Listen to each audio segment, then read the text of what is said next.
The warning signal had been playing for 3 days straight. Every ship that came within range of planet Vora received the same message. Stay away. Do not land. Do not attempt rescue.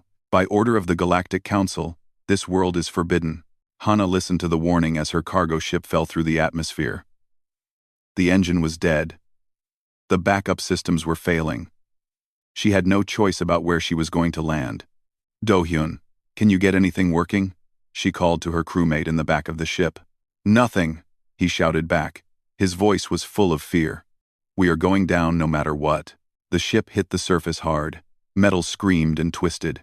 Hana was thrown against her seat restraints. Everything went dark for a moment. When she opened her eyes, smoke filled the cockpit. Red emergency lights blinked on and off. She pulled herself free and crawled to where Do-hyun lay against the wall. He was bleeding from a cut on his head, but his eyes were open. Are we alive? He asked. For now, Hana said. They climbed out of the broken ship and looked around. Planet Vora was covered in thick forest. The trees were massive, reaching hundreds of meters into the sky. Everything was painted in shades of purple and blue. Strange sounds came from every direction. The air smelled like rain and something else. Something old and dangerous. Why is this planet forbidden? Do-hyun asked. He was trying to sound calm, but Hana could hear the shake in his voice. Something lives here, she said. Something that killed 3 strike teams. The best soldiers in the galaxy came to this planet, and none of them left alive. Do-hyun went pale. We need to send a distress signal. The council banned all rescue missions. No one is coming for us. Then we will die here. Hana did not answer. She was looking at the forest. Something was moving between the trees. Something very large. They spent the first night inside the crashed ship. Hana did not sleep. She sat by a crack in the hull and watched the darkness outside. Twice she saw something pass by. It moved without making any sound. All she could see was a shadow against the stars. A shadow with too many limbs. In the morning, they searched the ship for supplies. They found enough food for 2 weeks. They found a medical kit and 2 emergency lights. They found a communication device that could reach orbit, but only if a ship was listening. We should try anyway, Do-hyun said. Hana agreed. They sent a distress signal and waited. 3 days later, a ship came. It dropped out of the clouds like a metal angel, a rescue shuttle, small but fast. Hana and Do-hyun ran out of their hiding place and waved their arms. The shuttle saw them.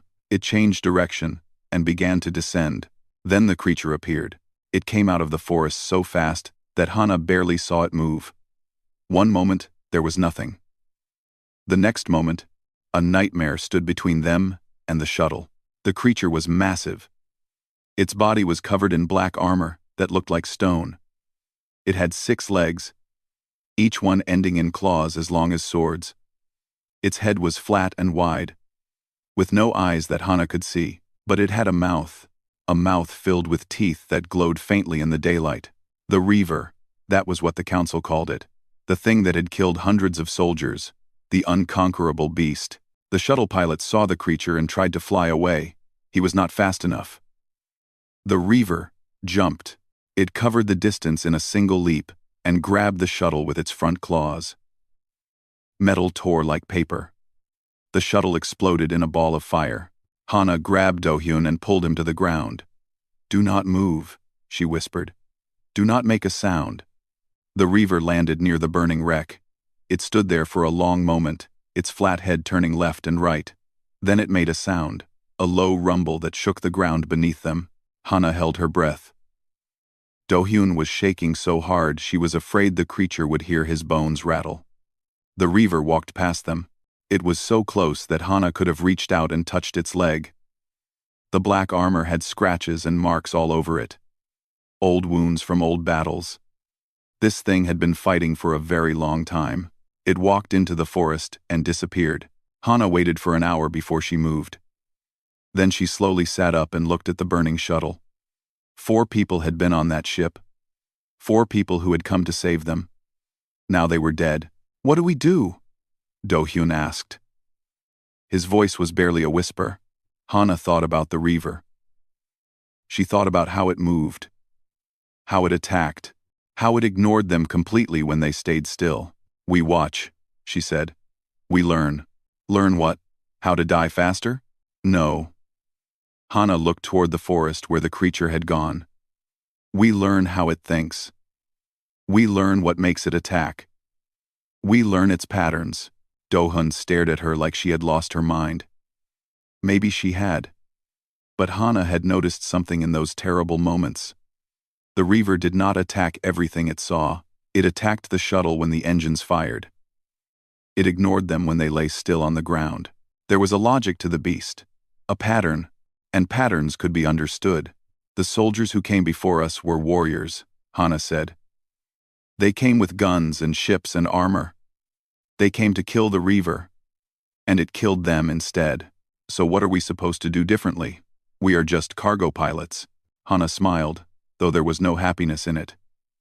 "Exactly. We are not here to kill it. We are here to survive. And sometimes surviving means understanding your enemy instead of fighting it." She stood up and walked toward the forest. Not too close, just close enough to see where the Reaver had gone. There were marks on the ground, deep gouges from its claws. They all pointed in the same direction. "It has a path," she said. "It goes the same way every time." "How do you know that?" "The marks are old and new. It walks this same route again and again." Do-hyun came to stand beside her. He looked at the claw marks, and then at her. "You really think you can figure this thing out?" "I do not know," Hana admitted. "But I know that fighting it does not work. So we try something different." She pulled out her tablet and began to make notes. Where the Reaver had appeared. How fast it moved. What made it attack. It was not much, but it was a start. The Council had sent armies to defeat the Reaver. They had failed. Now there were only 2 stranded humans on a forbidden planet. They had no weapons, no backup, and no way home. But Hana had something the soldiers did not have. She had patience. And she was very good at watching. 2 weeks passed on planet Vora. 2 weeks of hiding, watching, and learning. Hana spent every day studying the Reaver. She woke before sunrise and climbed to the top of a broken rock formation near their crashed ship. From there, she could see a large part of the forest. She watched. She waited. And slowly, piece by piece, she began to understand. The Reaver was not random. It did not attack without reason. Everything it did followed rules. Hana just had to figure out what those rules were. "It responds to sound," she told Do-hyun on the 3rd day. "Loud sounds. Especially high-pitched ones. Engine noise makes it angry." "That explains why it attacked the shuttle," Do-hyun said. He was sitting against the hull of their dead ship, cleaning a water filter. "The engines were screaming when they came down." "Yes, but it is not just sound. Watch this." Hana picked up a rock and threw it into the forest. The rock made a loud crack when it hit a tree. Nothing happened. The Reaver did not appear. "I do not understand," Do-hyun said. "Natural sounds do not bother it. Trees fall in storms. Rocks tumble down hills. The Reaver knows these sounds. It ignores them. But mechanical sounds, artificial sounds, those make it hunt." She wrote everything in her tablet, every observation, every pattern, the pages filled with notes. On the 7th day, Hana discovered something new. The Reaver had a territory. It did not wander randomly through the forest. It walked the same paths, visited the same places, and returned to the same cave every night. "It is protecting something," she said. Do-hyun looked up from the broken radio he was trying to fix. "Protecting what?" "I do not know yet. But animals only patrol territories when they have something to guard. Food, young, a mate, something important." "Great. So not only is it unkillable, it has reasons to be angry." Hana ignored his complaint. She was too focused on her notes. The Reaver was not a mindless monster. It had purpose. It had behavior. That meant it could be predicted. On the 10th day, the Galactic Council made an announcement. Hana and Do-hyun heard it on their emergency radio. The only piece of equipment that still worked. Attention all vessels. The Galactic Council has authorized a final extermination mission to planet Vora. A fleet of 12 warships will arrive in 5 standard days. The creature designated as the Reaver will be destroyed using maximum force. All personnel are ordered to stay clear of the planet until the mission is complete. Do-hyun jumped to his feet. A fleet!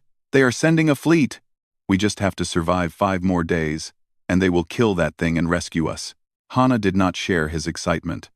She was staring at the radio with a cold feeling in her stomach. They will fail, she said quietly. What? Did you hear the message? 12 warships, the biggest guns in the galaxy, and the Reaver will destroy them all. Do-hyun stopped celebrating. He looked at her with confusion, and then with anger. How can you say that? You have seen what that thing does. A real military force can handle it. 3 strike teams came before us, Hana reminded him. Elite soldiers with advanced weapons. The Reaver killed them in less than 1 day. What makes you think 12 ships will do better? Because ships have heavy cannons, orbital bombardment, they can attack from space. Hana shook her head. I have been watching this creature for 10 days. Do you want to know what I have learned? The Reaver does not fight. It hunts. There is a difference. She pulled up her notes on the tablet. Drawings, timelines, maps of the creature's movements. When the strike teams landed, the Reaver did not attack right away. It waited. It let them set up their camps and their defenses. Then it attacked at night, when they could not see. It took them one at a time. It was never where they expected it to be, so it is smart. That does not mean it can beat a fleet. It can, because the fleet will do exactly what the strike teams did.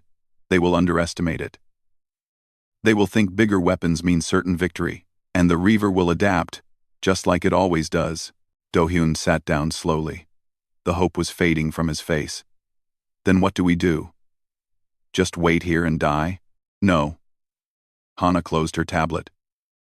We prepare. When the fleet fails, we will be the only ones left. And by then, I will know enough to do what they cannot. Which is what? Hana looked toward the forest. Somewhere out there, the Reaver was walking its patrol. A killing machine that had defeated every enemy it faced.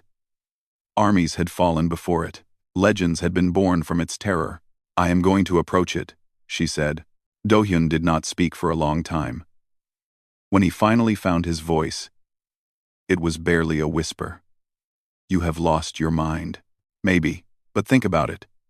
Every attempt to stop the Reaver has been an attack. Soldiers with guns, ships with missiles, everyone tries to kill it, and everyone dies. What if killing it is impossible? Then we die too. Not if we stop trying to kill it. Hana sat down across from him. The Reaver does not attack everything. It attacked the shuttle because of the engine noise. It attacked the strike teams because they shot at it first. But it walked right past us when we lay still on the ground. It did not see us as threats. Because we were not threats. We still are not threats. Exactly. And that is our advantage. Everyone else came here as enemies. We are just 2 lost pilots. We are not here to hurt it. And I think, somehow, it knows that. Do-hyun rubbed his face with both hands. This is insane. You know that, right? Completely insane. I know. But insane is all we have left. The next 5 days were the longest of Hana's life. She continued watching the Reaver, adding more notes to her tablet. She timed its patrols. She mapped its territory. She studied the way it moved, the way it rested, the way it drank from a stream near the eastern edge of the forest. And she noticed something else. Something that changed everything. The Reaver was limping. It was subtle. Most people would not see it. But Hana had spent so many hours watching the creature that she knew its normal movements by heart. The way it placed its 6 legs, the rhythm of its walk, and now, that rhythm was off. One of its back legs was not moving correctly. The Reaver favored its other legs, putting less weight on the injured one. Sometimes, late at night, she could hear it make a sound. Not the terrible roar that shook the ground. A different sound. smaller, almost like a whimper. "It is hurt," she told Do-hyun. "The Reaver is wounded." "Good. Maybe the fleet will finish it off." "No, you do not understand. It is not hurt from fighting. The injury is old. It has been living with this pain for a long time. That is why it is so aggressive. That is why it kills everything that comes close." The cold feeling in Hana's stomach was changing. It was becoming something else. Something that felt almost like pity. "The Reaver is not a monster," she said slowly. "It is an animal in pain. And every time someone comes to this planet with weapons, it sees another threat. Another enemy. Another thing that wants to hurt it more." On the morning of the 5th day, the fleet arrived. 12 warships dropped out of hyperspace and filled the sky with metal and fire. The extermination of planet Vora had begun. The sky burned. Hana watched from her hiding spot as the 12 warships descended through the clouds. They were massive. Each one was larger than any building she had ever seen.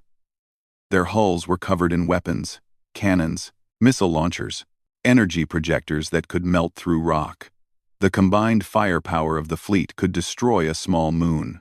"Maybe I was wrong," Do-hyun said. He was standing beside her, looking up with wide eyes. "Maybe this will work." Hana did not answer. She was watching the forest below the ships, watching and waiting. The fleet commander's voice came through every emergency channel. "All units, begin Operation Cleansing Fire. Ground teams will establish a perimeter. Air support will provide cover. The target is to be terminated with extreme force. No survivors. No retreat. Failure is not an option." Dozens of smaller ships dropped from the warships, landing craft filled with soldiers, attack drones that buzzed through the air like angry insects, tanks rolled out of cargo holds. Within an hour, an army had assembled on the surface of planet Vora. They did everything right. They set up sensor arrays to detect movement. They established defensive positions with overlapping fields of fire. They filled the sky with surveillance drones. Every soldier wore the best armor and carried the best weapons. They were prepared for anything, except the truth. The Reaver did not wait for night. It did not hide or sneak or stalk. It simply attacked. It came out of the forest like a black storm. Hana saw it leap from the tree line and land in the middle of the first defensive position. Soldiers screamed. Weapons fired, and the Reaver moved through them like wind through water. Its claws cut through armor like paper. Its tail swept aside tanks like toys. Every shot that hit its body bounced off or barely left a mark. The black stone of its shell was harder than any metal the galaxy had ever created. "Retreat! Fall back to secondary positions." The commander's voice was already cracking with panic, but there was no retreat. The Reaver was too fast. It destroyed the first position and then the second. It tore through landing craft before they could take off. It pulled attack drones out of the sky with terrifying precision. Hana watched it all from a distance. She could not look away. Part of her was horrified. Another part was taking notes. Even now, even in the middle of this slaughter, the Reaver followed patterns. It attacked the loudest targets first. Tanks with roaring engines. Ships with screaming thrusters. Soldiers who fired their weapons on full automatic. Anything that made mechanical noise drew its attention. But there were soldiers who ran silently, who dropped their weapons and fled into the forest without firing a shot. The Reaver let them go. It did not chase prey that was not a threat. "It could kill everyone," Hana whispered, "but it chooses not to. It only kills what it sees as enemies." Do-hyun grabbed her arm. "We need to hide. If it comes this way, it will not. We are not making noise. We are not shooting at it. We are invisible to it." The battle lasted 6 hours. By the end, 8 of the 12 warships were burning wrecks scattered across the forest. The other 4 were fleeing toward space, their engines damaged, their crews decimated. The ground army was gone. Thousands of soldiers had come to planet Vora. Less than 100 escaped. When it was over, the Reaver stood in the middle of the destruction. It raised its head and made that terrible sound. The roar that shook mountains and turned blood to ice. A warning to anyone who might be watching. "This world belongs to me. "Do not come back." Then it walked away. It moved slowly now. The limping was worse than before. The battle had taken something out of it, even if it had won. Hana and Do-hyun did not move for hours. They sat in their hiding spot as the fires burned and the smoke rose into the sky. When night came, they finally returned to their crashed ship. "We are alone now," Do-hyun said. His voice was empty. All the hope was gone from it. "No one is coming to save us. No one is ever coming again, I know. The Council will probably declare this planet permanently forbidden. They will put up warning beacons and tell everyone to stay away forever. And we will be stuck here until we run out of food and die. Maybe." Hana was looking at her tablet. All her notes. All her observations. Everything she had learned about the Reaver over the past weeks. "How are you so calm?" Do-hyun stood up, anger rising in his voice. "Did you see what happened today? That thing killed thousands of people. The best weapons in the galaxy could not scratch it, and you sit there looking at your notes like nothing is wrong." "I am calm because I know something they did not know." "What? What could you possibly know that matters now?" Hana looked up at him. "I know why it kills, and I know how to make it stop." Do-hyun laughed. It was not a happy sound. "Make it stop? Did you miss the part where it destroyed an entire fleet? You cannot make that thing do anything. The Reaver is not evil. It is not killing for fun. It is defending itself." Hana stood and walked to the crack in the hull, where she watched the forest every night. Every time someone comes to this planet, they come with weapons. They come to kill it. And the Reaver defends itself the only way it knows how. So what? We are supposed to feel sorry for it? No. We are supposed to understand it. She turned back to face him. "Do-hyun, what did you see today?" "Death. I saw death. You saw a wounded animal fighting for its life. The Reaver is hurt. It has been hurt for a long time. And every attack, every army, every fleet just proves to it that everything that comes here is an enemy. So it fights. It kills. Because it believes it has no choice." Do-hyun was quiet for a long moment. His anger was fading, replaced by confusion. "Even if that is true, what can we do about it? We cannot heal it. We cannot talk to it. We cannot do anything except wait to die. Maybe," Hana picked up her tablet, "or maybe we can do what no one else has ever tried, which is, we can show it that not everyone is an enemy. We can approach it without weapons, without threats, without fear." Do-hyun stared at her. "That is suicide." "Maybe," she said again. "But it is the only thing no one has ever attempted. Every other approach has failed. Fighting it does not work. Running from it does not work. The only option left is to try something completely different. And if you are wrong? If it kills you anyway?" Hana looked out at the dark forest. Somewhere in that darkness, the Reaver was resting, licking its wounds, waiting for the next enemy to arrive.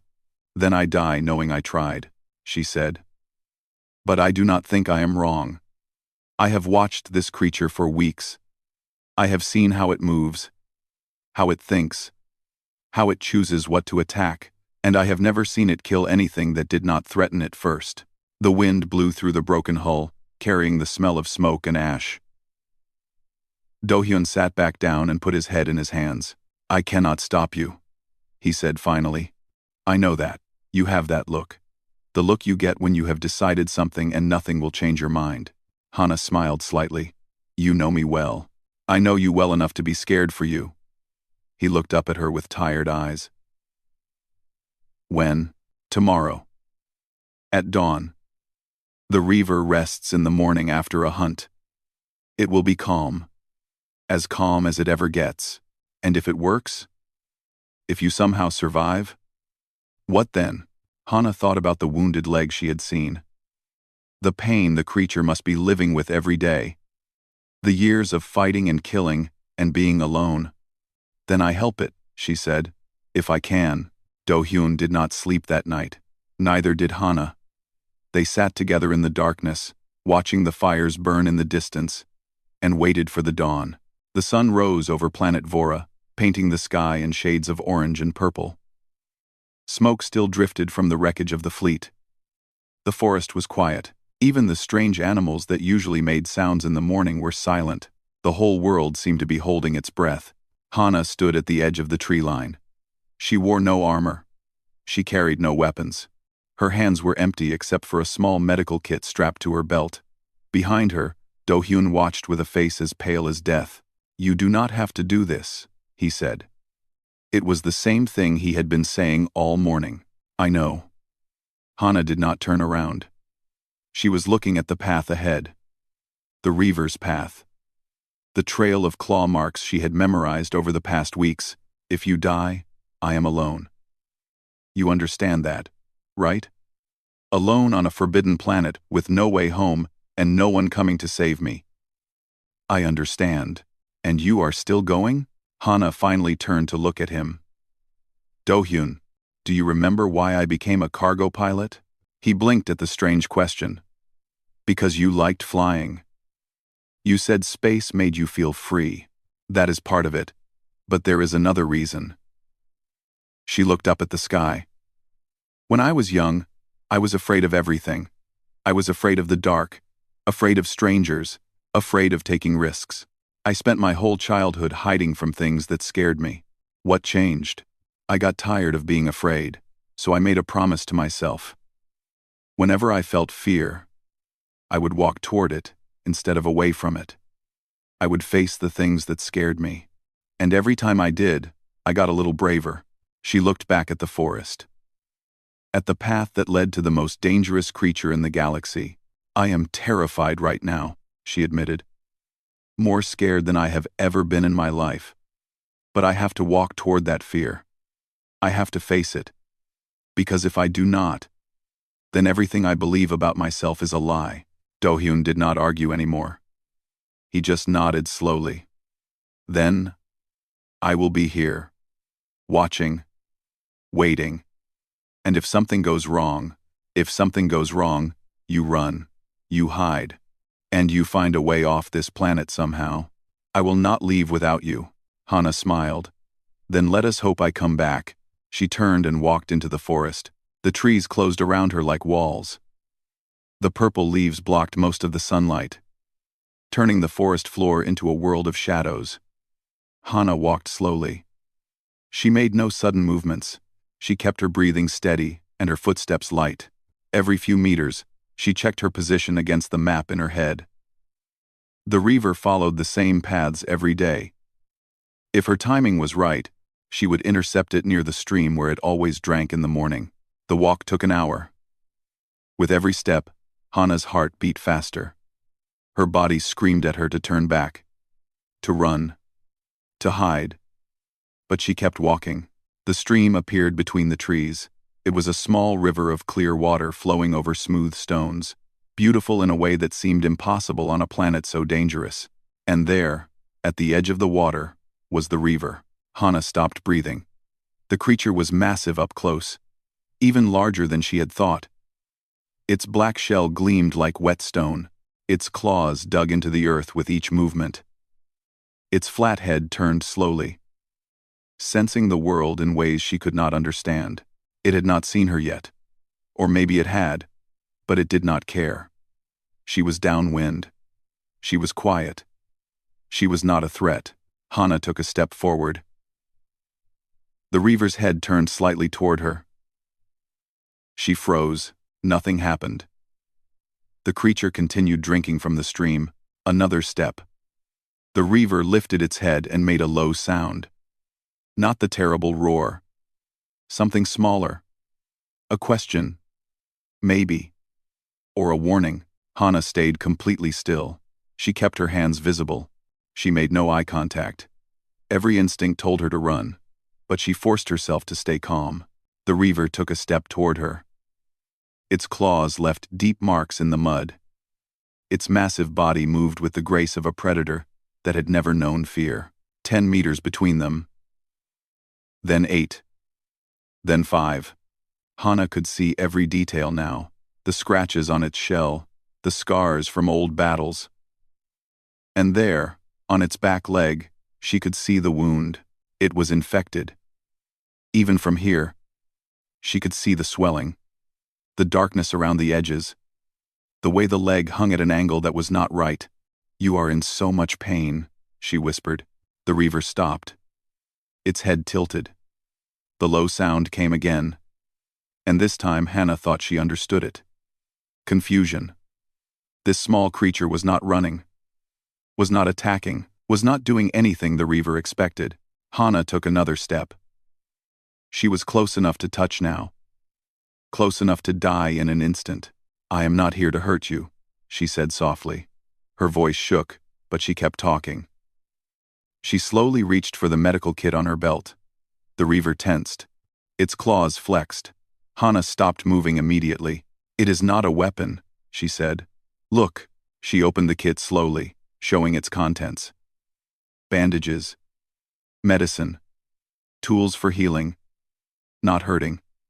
The Reaver watched every movement with that eyeless head. Minutes passed, neither of them moved. Then, slowly, the Reaver lowered its body. It settled onto the ground like a giant cat lying down. Its injured leg stretched out to the side. Hannah stared. Was it showing her the wound? "You understand," she breathed. "You know I want to help." She moved forward on her knees. The Reaver did not attack. It made that low sound again, but there was no aggression in it. Just pain, just exhaustion. Hannah reached the injured leg.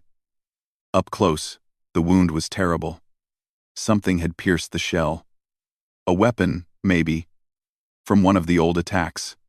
The hole had become infected over time. Pus and dark fluid leaked from the edges. "How long have you been living with this?" Hannah asked. She opened her medical kit and got to work. She cleaned the wound as best she could. The Reaver flinched when she touched the infected area, but it did not attack. It just made that low, whimpering sound that broke her heart. She applied medicine. She drained the infection. She wrapped the leg in bandages. It was not perfect. Human medicine was not designed for creatures like this, but it was something. When she finished, the Reaver lifted its head. It looked at her with that eyeless face. Then it made a new sound. Not a roar, not a warning. Something almost like a sigh. Hannah sat back in the mud, trembling from head to toe. She had just touched the most dangerous creature in the galaxy, and she was still alive. The Reaver did not move. It lay there, resting, watching her with a stillness that no longer seemed threatening. "You were never a monster," Hannah said.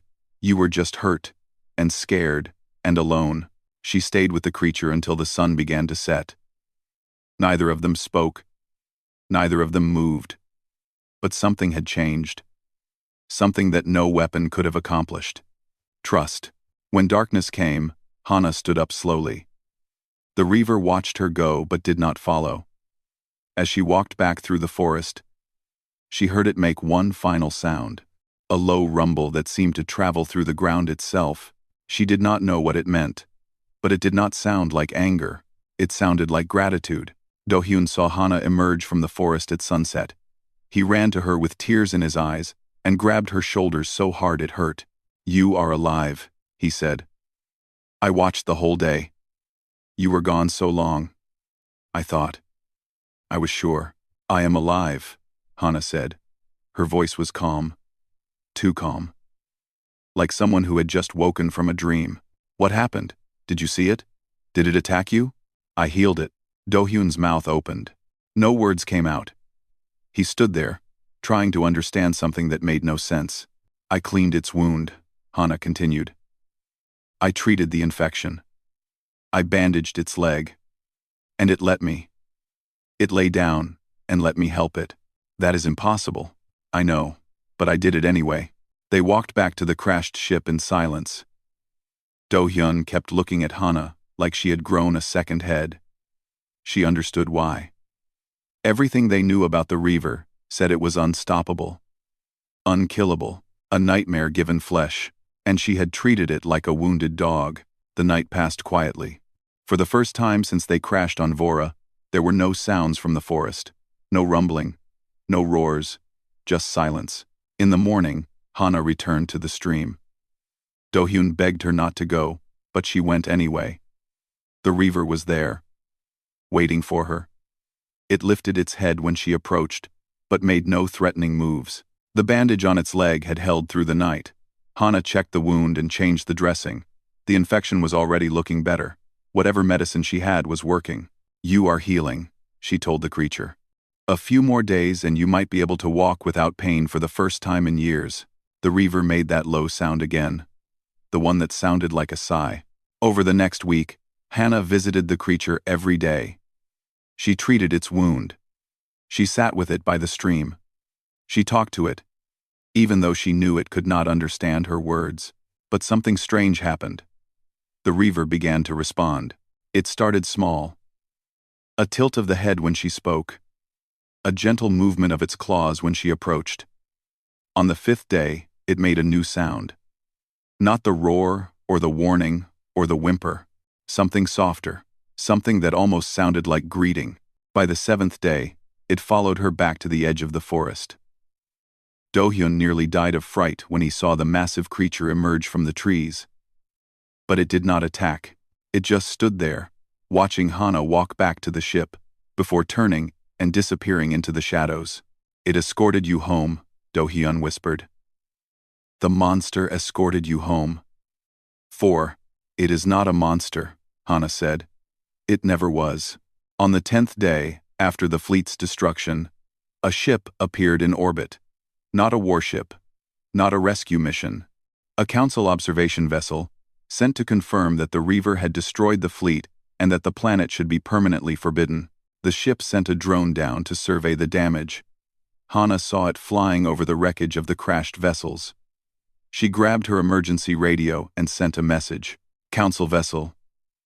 This is Hana, of the cargo ship Bright Wind. I am stranded on the surface.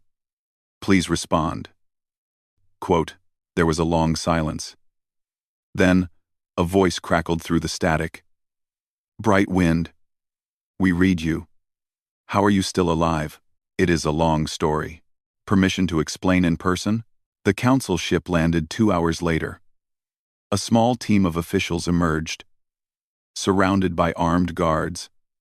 They looked at Hana and Do-hyun like they were ghosts. "You survived the Reaver," said the lead official, a tall alien with gray skin and 3 eyes. "That has never happened before. Every living being that has encountered the creature has died." "Not everyone," Hana said. "The Reaver does not kill without reason. It only attacks threats. The fleet was destroyed in 6 hours. 3,000 soldiers died. Because they attacked first.